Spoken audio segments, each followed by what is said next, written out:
First play of the game, Pelicans versus Spurs. Eto ang nangyari. Wembanyama with the foul. Z with the exclamation point.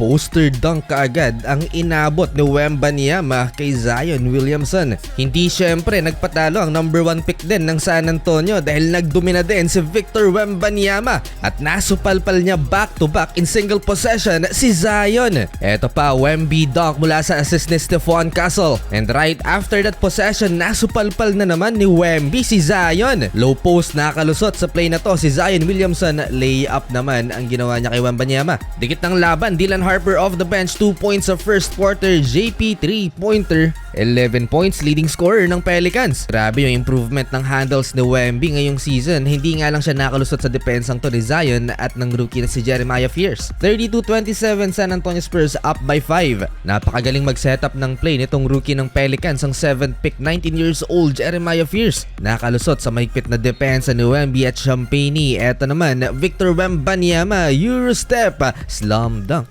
Easy lang sa alien. Isa pang drive mula kay Victor, nag-set ng pick si Stephon Castle at nakalusot na naman. That's an easy dunk for Wemby. Supalpal na naman ni Wemby si Zion, hindi makalusot sa napakahabang braso ng alien. Nagkaroon ng minor adjustment ang San Antonio Spurs dahil hindi nila magawa-gawang tambakan ng New Orleans Pelicans. Pinagsabay ang kanilang dalawang 7-footer Luke Cornet at si Victor Wembanyama. Banggaan na naman ng dalawang former number 1 pick, Zion Williamson versus Victor Wembanyama. Parang nasuntok ng braso itong si Wemby nang banggain niya ang bato-batong katawan ni Zion na sabay flex na naman. Nakuha pa ng Pelicans ang lamang halftime, 58-57. Parehong nagtala ng 12 puntos si Williamson at si Victor Wembanyama.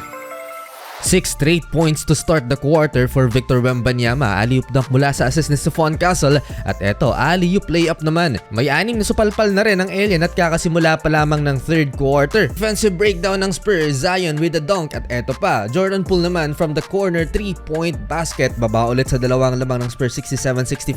May bagong big man nga pala ang Pelicans. Sinign nilang free agent na si DeAndre Jordan for 1 year, 3.6 million deal. Ayon yan kay Shams Charania. Patuloy ang pagtala ng supalpal ni Victor Wembanyama sa game na to. On pace siya para makapagtala ng triple-double on points, rebounds, and blocks. Highlight again for Wemby, walang big man ng Pelicans na kayang makipagsabayan sa alien. Injured ang dalawa pa nilang big man, si Kevon Looney at si Yves Missi. Devin Vassell, 20 points na rin. Dalawa na sila ni Victor Wembanyama na may 20-point game. Paano pa kaya pag naglaro na si De'Aaron Fox, mga idol? Dagdag firepower din yan sa offense ng Spurs. 11-4 run to end the third quarter. Pelicans, dikit na naman ang laban, 82-80, dalawang lamang ng Spurs going into fourth and final quarter. 2 minuto na magsimula ang fourth quarter, lumamang na ang home team. Trey Murphy III, 20 points na, 85-82. Sloppy ang depensa ng San Antonio Spurs na fouled out pa si Keldon Johnson ang sabayan si Zion. Inaasar siya ng crowd, mga idol. Highlight na naman for Zion, a putback dunk over Victor Wembanyama. Walang nagawa kundi umilag na lang si Victor dahil sa bilis ng pangyayaring yun. Naghahabol ang San Antonio Spurs, kumana back-to-back si Dylan Harper, 3-point basket at driving layup para sa rookie. Lamang ulit ang Spurs, 96-94 halfway. 14-0 run Spurs. Wala na sa Pelicans ang momentum.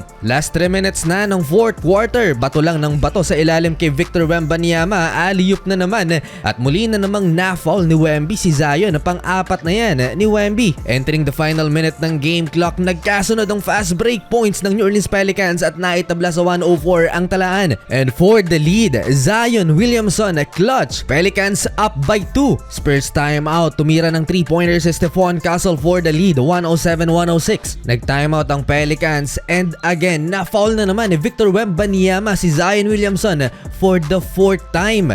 2 free throws, isa lang na ipasok ni Zion, tabla sa 107. May pag-asa pa ang Spurs for the win. Ganda ng pagkakadepensa ng Pelicans kay Victor Wembanyama. Napersang tumira ng napakahirap si Wemby, nagmintis kaya OT, mga idol. Overtime, Victor Wembanyama spin and a dunk. 1 block away na lang sana for a triple-double si Wemby. Na-fouled out, nag-celebrate yung mga fans ng Pelicans. Parang nanalo na yung New Orleans dahil nabunutan sila ng tinik pero hindi pa tapos ang laban at meron pa silang dapat pigilan si Devin Vassell at si Stephon Castle. Kung saan nawala si Wemby, doon naman nag-run ang San Antonio Spurs at nakuha pa ang lamang sa Pelicans. Tahimik yung crowd. Panalo ang Spurs, hindi nasayang ang 29 points, 11 rebounds and 9 blocks ni Wemby.